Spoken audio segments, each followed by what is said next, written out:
Dakishimeta kokoro no kosumo Atsuku moyase kiseki o ukuse. Bon, salut tout le monde, désolé pour cet horrible accent. À mon avis, c'était le début du générique de Senseiya. Générique évidemment emblématique. Je vous ai, à l'occasion de cette petite vidéo, sorti quelques petites figurines Mythclos que vous pouvez retrouver en vente sur la boutique. Ces figurines-là ne sont disponibles que en achat en retrait boutique, c'est-à-dire que vous ne pouvez les acheter que sur place ou vous les commandez sur le site, mais ce n'est pas livrable, c'est juste à venir récupérer sur place. Vous avez du Iki V2EX, vous avez en Asgard, vous avez le Zeta, vous avez du Capricorne EX, bon bref, vous irez regarder tout ça sur le site, ce n'est pas du tout le sujet de cette vidéo. Le sujet de cette vidéo, c'est le jeu de cartes, le deck building game Senseiya, les Chevaliers de Zodiac, édité par Yokai. Yoka, pardon, je sais pas pourquoi je dis toujours Yokai, désolé. Un grand merci à Yoka de nous avoir envoyé en avant-première la toute nouvelle boîte, la toute nouvelle extension Senseiya Poséidon. Donc pour rappel, il y avait cette boîte-là qui était sortie il y a pas loin de 4 ans, il me semble. J'avais fait de mémoire 2 vidéos de présentation de ce jeu.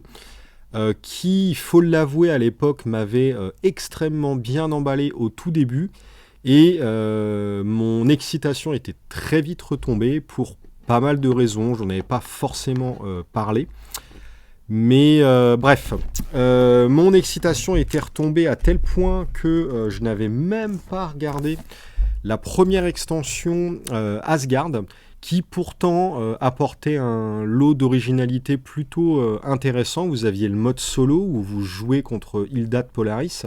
Vous aviez des petits cartons, des petites feuilles de personnages avec des pouvoirs comme ça que vous pouviez déclencher au fur et à mesure de la partie. A priori, les fans étaient plutôt satisfaits de cette extension.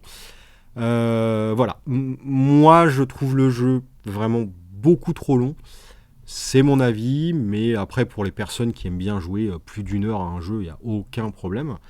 Bref, tout ça pour vous dire que je n'avais pas fait de vidéo de cette extension-là, je ne m'y étais pas intéressé.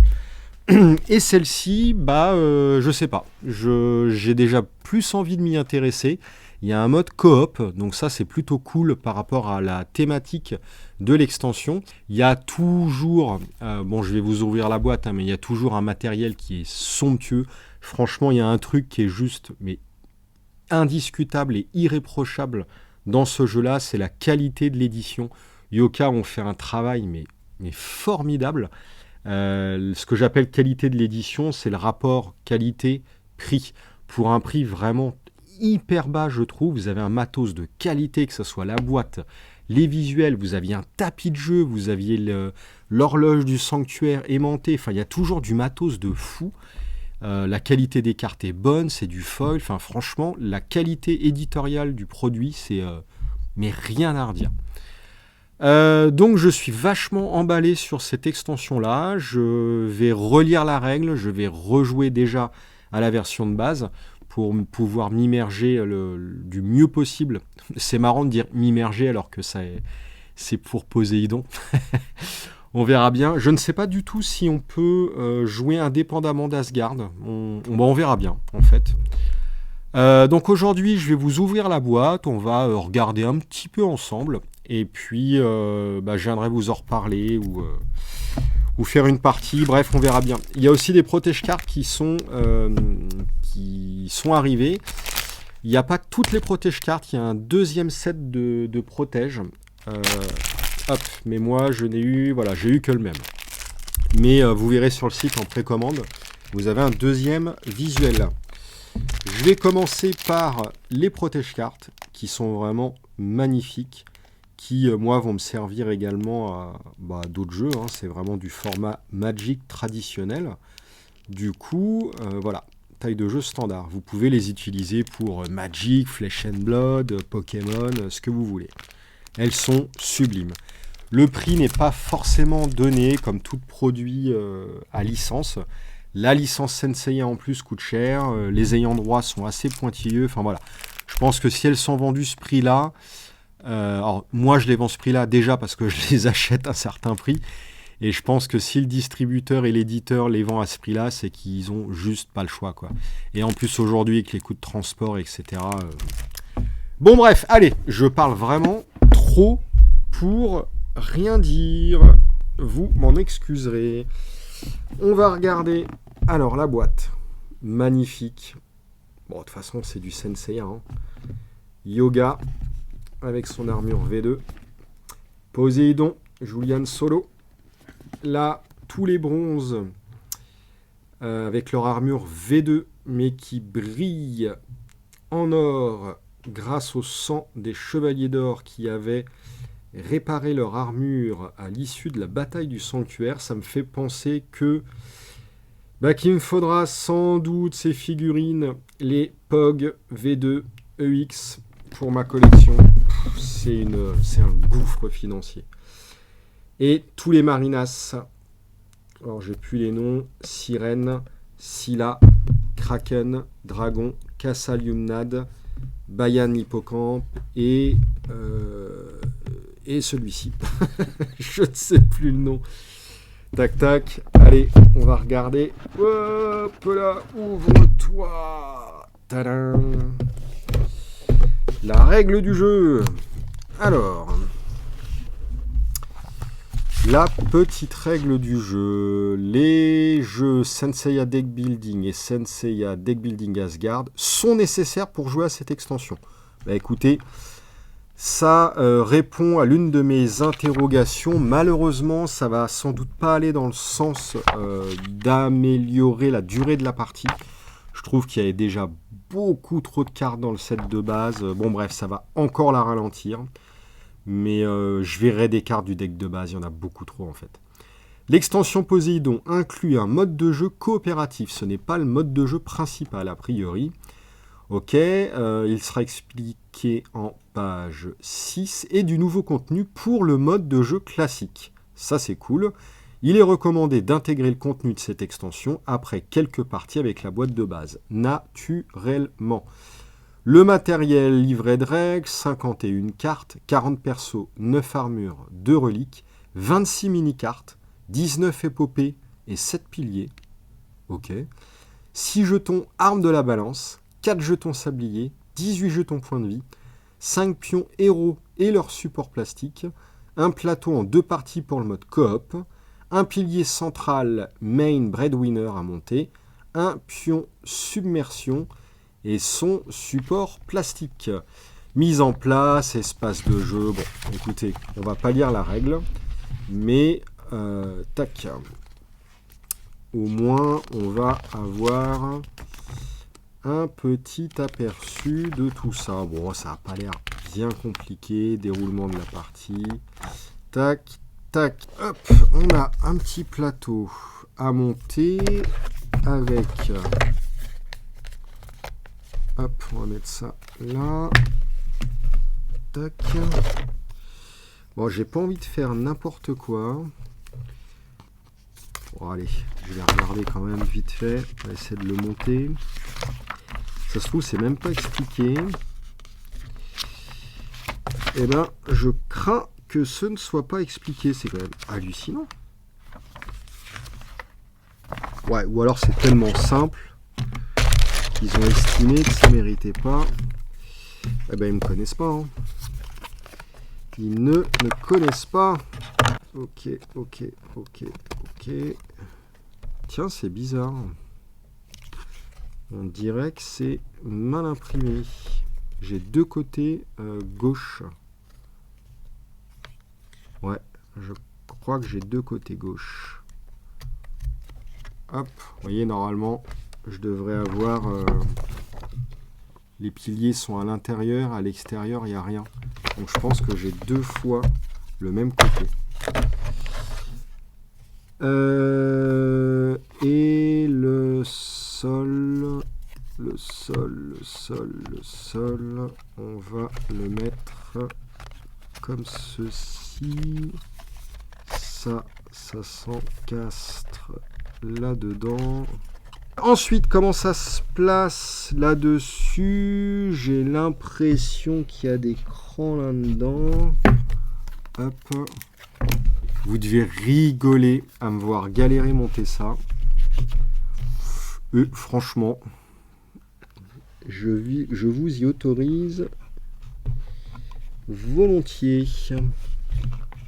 En gros, ça donne ça. Le pilier central, tac tac. Il y a un cadran à monter ici qui va être ça. Alors je suppose qu'il y a un petit téton. Voilà. Voilà. Clac clac. Ah là. Tac. Tadam. Et voici, du coup, une fois monté, tac, à quoi ça ressemble. Au niveau des tokens, vous avez les petits standees comme ça, où vous allez pouvoir placer vos persos. Ah là là, Iki. Il a une de ses classes. Seiya. Hop. Ashen. Le plus puissant des bronzes. Selon moi. Les armes de la balance, les boucliers, les épées, les nunchaku, les... comment ça s'appelle ça? Je ne sais plus. Les tonfas? Non, les tonfas, c'est ça. C'est pas des beaux, ça? Je ne sais plus. Et les tridents. Donc, ok. On va pouvoir avoir des armes. Ça, je ne sais pas, c'est le token... le pion submersion. C'est ça. Là, ici, on a des tokens divers et variés. Je ne sais pas encore exactement. Peut-être des bonus, malus ponctuels. Ok, le token submersion, est-ce que ça serait pas là-dessus qu'il faudrait le mettre? Visiblement, si. Ok, bah écoutez, ça en jette quand même. Tac, tac. Là, on a des petites cartes. Alors, les petites cartes, on a dit que c'était des épopées et les piliers. Alors, excusez-moi, je vais sentir les cartes. Ah, ouais. Ah, les cartes de basket. Fleer, 1993. 93, 94, 95. Ah ouais, c'est du Fleer, ça. Ah, j'adore cette odeur. J'adore. 10 sur 10 au niveau de l'odeur, là. Alors là, pilier de l'océan, Pacifique Nord, Pacifique Sud, océan Indien, Antarctique, bon bref, tous les piliers. Je pense que ça, on va mettre les cartes sur le plateau comme ça. Bim, je ne sais pas. Ouais, franchement, j'avais beau avoir été objectivement déçu du jeu de base. Enfin, voilà quoi. Senseiya. Senseiya, mes amis. Ça, c'est des épopées. Ça doit être des sortes de missions. Eh, regardez le vernis sélectif. Encore une fois. Qualité éditoriale impeccable. Hein. À son tour, le joueur actif peut marquer chaque chevalier de bronze et chevalier d'acier de sa main avec un jeton. Plus un point de victoire. Ok. Peut marquer. Ok. Fin de l'épopée. S'il y a au moins... pourquoi tu veux pas faire la mise au point, toi? Il veut pas y aller trop près. Bon, bah c'est pas grave, on va faire comme ça. Hein. Je vais te feinter. Voilà, je t'ai eu. S'il y a au moins 7 chevaliers ainsi marqués avec des jetons plus 1 PV, ces cartes sont défaussées. Sinon, la partie est terminée. Les joueurs avec moins de 2 cartes ainsi marquées sont éliminés. Ah, il y a un sablier... Je pense que c'est des missions qui vont apparaître au fur et à mesure de la partie. On aura une certaine quantité, enfin un certain timing. pour faire le truc, je pense. Pourquoi pas. Alors, ça va pas du tout raccourcir la durée de la partie. Mais bon, s'il y a plus de choses qui se passent, s'il y a plus de combos, s'il y a plus de... Pourquoi pas. Et les cartes. Haha. Alors, est-ce qu'il y a une ouverture facile? Oui. Est-ce qu'elle est suffisamment facile pour Ludo? C'est pas mal. Elle est suffisamment facile pour Ludo, c'est validé. Alors, au niveau des cartes, bah, comme d'habitude, elles sont super épaisses. Je me demande si elles ne sont pas plus épaisses que le jeu de base. On a nos chevaliers de bronze avec leur nouvelle armure. Bon, bah, naturellement, on va retrouver les 5 chevaliers. Ils ont tous des pouvoirs. Ok. Ah, Sean. Mais Sean. Iki. Ouh. Ouais. Ouais. Oh, putain. C'est joli. C'est très, très, très, très, très joli. Oh, il me les faut en mid-close, c'est pas possible. Waouh. Athéna. Cool. Poséidon. Ah, ça en jette. Hein. Ça en jette de malade. Les Marinas présents en double. Ok, Kraken. Alors, pour info, pour ma collection de mid-close, il me manque en EX et exclusivement EX, Scylla et Kraken. Si parmi vous, il y a des personnes qui les vendent, même la boîte abîmée, d'occasion, je m'en fiche, mais pas à des prix totalement fous. Pas au prix du marché, en fait. Peut-être pas au prix normal d'il y a 10 ans non plus, faut pas abuser. Mais voilà. N'hésitez pas à me contacter, c'est pour terminer ma collection. Et vraiment terminer. Le Kraken, Kasa des Liumniades, Krishna de Chrysaor, voilà, j'oubliais tout le temps. Scylla, sans doute le plus beau des Marinas à mes yeux. Bayan de l'Hippocampe, sans doute l'un des plus moches avec Kraken. Enfin, je suis pas fan en tout cas. Poséidon est sublime, Tétis, elle est sublime, magnifique. Les petits gardes de Poséidon, la chair à canon, Kiki qui évidemment est toujours là. Là on a quoi? Le trident de Poséidon, on a l'urne d'Athéna, l'écaille de Poséidon, enfin, après c'est toutes les armures, ok. On retrouve les armures en mode totem, et avec Tétis. Ok, parfait. Bon, bah écoutez, j'avais déjà vraiment envie de me replonger dans le jeu, en espérant être plus satisfait des extensions que de la boîte de base. Mais là, ouais, en ayant vu le visuel des cartes et tout, franchement, je suis vraiment... j'ai vraiment hâte de tester ceci. Bah écoutez, merci beaucoup d'avoir regardé cette petite ouverture. Merci encore une fois à Yoka de nous avoir envoyé la boîte en avant-première. C'est super cool. Je reviendrai très certainement vers vous pour une partie ou ressenti du jeu, ou je sais pas, on verra bien. Et puis, comme je n'avais pas fait la vidéo d'Asgard sur la chaîne, si vraiment vous voulez, je la ferai. Mais enfin, c'est sorti il y a 2 ans, il n'y a plus trop d'intérêt, tout le monde l'avait fait. Voilà, bon bref.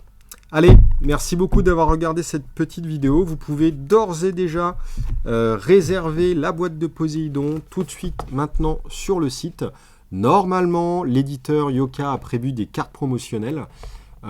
Si c'est bien le cas, on les aura. On a toujours eu toutes les cartes promo depuis qu'elles sont disponibles en boutique. Donc il n'y a pas de raison, on les aura.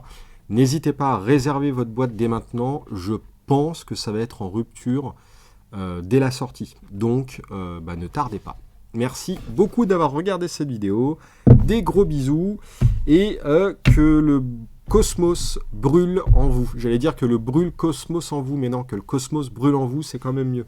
Allez, salut tout le monde!